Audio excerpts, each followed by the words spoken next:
Olha essas bolinhas de queijo, gente, redondinhas, perfeitinhas, feitas na máquina modeladora. E o queijo derretendo, a massa super macia, receitas da minha apostila, claro, né? E tem tudo aqui no meu canal. Mas vamos lá que eu quero te ensinar o passo a passo de como ter esse resultado. Começa pelo recheio. Aqui eu tenho a mussarela, queijo mussarela. Começa pela escolha, viu? A mussarela tem que ser uma mussarela macia. Aqui eu ralei a minha mussarela no ralador de queijo e coco. O meu ralador ele é o industrial, mas você pode ralar no ralador manual ou pode passar no multiprocessador ou até mesmo no moedor de carne. Só que você tem que ter esse resultado aqui da mussarela bem miudinha, bem esmiuçada.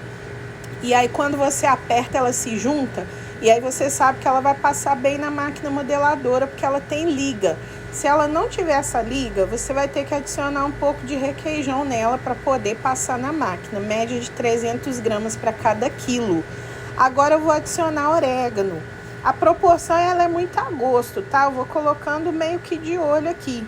Vamos supor que para cada quilo de mussarela eu coloque 2 colheres de sopa de orégano, tá? E vou misturando até que fique na proporção que eu acho ideal.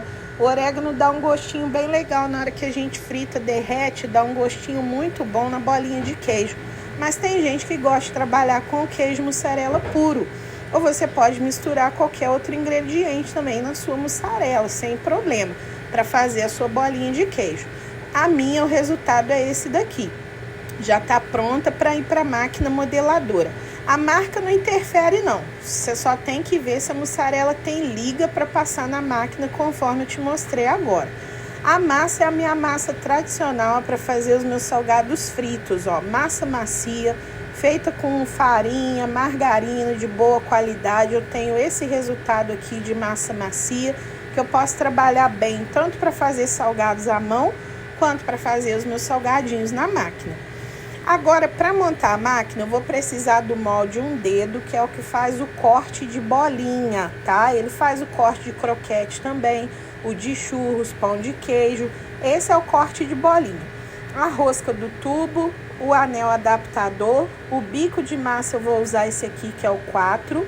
O bico de recheio eu tenho 2 opções. Eu posso usar o 2 ou o 3. Se a minha máquina tiver controle de recheio, eu posso usar o bico 2 e ir aumentando no controle de recheio. Se não, eu já uso o bico 3, que é um pouco maior. Mas o bico 4 eu mantenho. Aí eu coloco assim, ó, para eu saber que eu vou ter uma proporção de massa e recheio legal. Vou manter ali na proporção 70-30.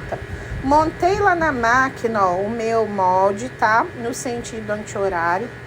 Depois eu ajusto ali o meu parafuso que prende o prato do molde, que prende as peças, porque assim eu vou me certificar. Ó, eu deixo esse espacinho aqui entre o parafuso, deixo ele bem firminho, tudo ajustadinho. Eu vou me certificar que os moldes estão posicionados corretamente para minha bolinha ficar bem fechada. É bem importante usar esse disco aqui, não posso trabalhar sem ele, tá? Então eu vou prender ele também com as 3 pecinhas, para ele ficar bem firme, porque quando o prato do molde está bem firme, bem ajustado, tudo no lugar, eu também vou garantir o fechamento certinho da minha bolinha. Então, às vezes, a sua bolinha fica com um buraquinho aberto, porque o seu prato do molde não está fechando adequadamente. Então, se você faz a montagem, já os ajustes corretamente, mesmo assim não está dando certo, entre em contato com o suporte do seu fabricante, viu? A Constomac tem suporte que funciona 7 dias por semana. Essa rosca do tubo que segura o bico de massa também tem a função, né, de deixar a massa mais fina ou mais grossa. Eu deixo assim, aparecendo uma voltinha e meia, já é o suficiente para deixar a parede de massa do jeito que eu gosto. Vou colocar massa e recheio aqui em cima, desce separadinho, como você já sabe. O painel eu vou deixar ajustado na hora que eu abastecer. O ajuste é de acordo com o modelo da máquina de cada um, tá bom? Primeiro eu sempre passo o recheio. Vou colocando o recheio e deixo descer para eu certificar que o recheio tá ok e para não dar ar dentro dos meus salgadinhos. Isso é muito importante. Sempre passar primeiro o recheio para não dar ar dentro do salgado. Vi que o recheio desceu legal, ó, tá super adequado. Aí sim eu posso começar a colocar a minha massa para então começar a formatação dos salgadinhos.